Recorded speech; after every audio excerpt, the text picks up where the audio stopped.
When you have a history of shoulder pain, it is a huge challenge to get a great upper body workout in the gym.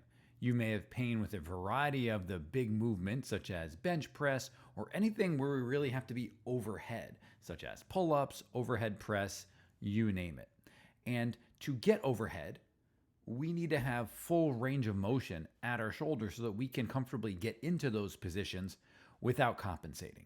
And that's tough because a lot of us don't have that range of motion.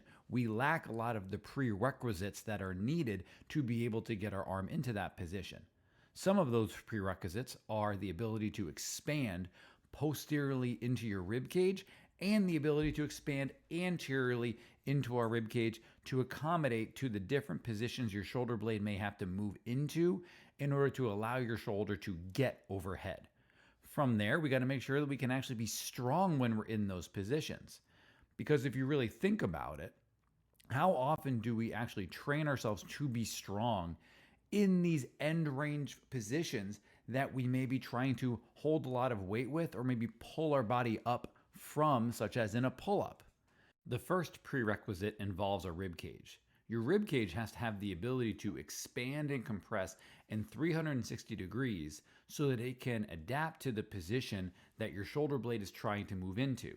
When we bring our arm overhead, your shoulder blade is upwardly rotating around your rib cage. And your rib cage needs to have the ability to expand and compress in the front and in the back to accommodate to where that shoulder blade might be going. If we lack the ability to do that, to move in the front of a rib cage, basically your ability for the sternum to be able to move up and down and the ability for your back to be able to expand and compress, then we're going to be limited in our ability to get our arm overhead because the muscles that are laying over the top of the rib cage are going to therefore become stiff amongst other reasons. Here are a couple exercises that I often give to my patients to help with this area. If you are limited in your ability for your chest to be able to move, one example of a drill you can perform is a drill called a hook lying, just overhead reach, where we breathe in that position to facilitate the expansion and compression, just the movement of that sternum. Because to get fully overhead, your sternum, this chest bone, needs to be able to rise.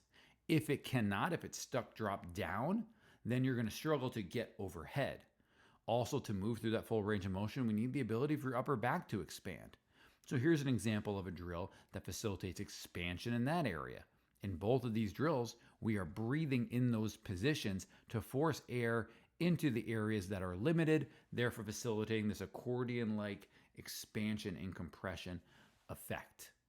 Finally, if our rib cage can move as it needs to get into these prerequisite positions, we then just need to make sure we can be strong in these places.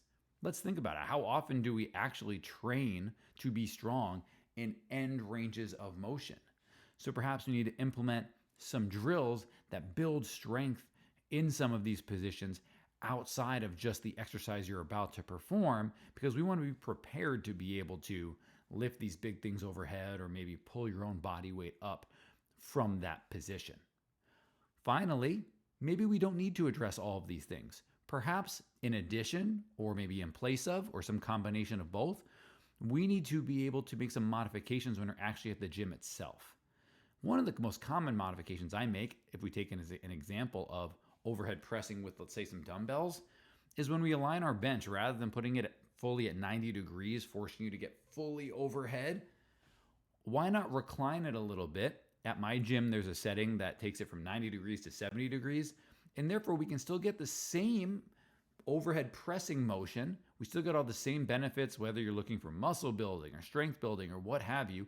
You still get a lot of those same benefits without the same risk or prerequisite ability to be strong in this end range position, which is very, very challenging.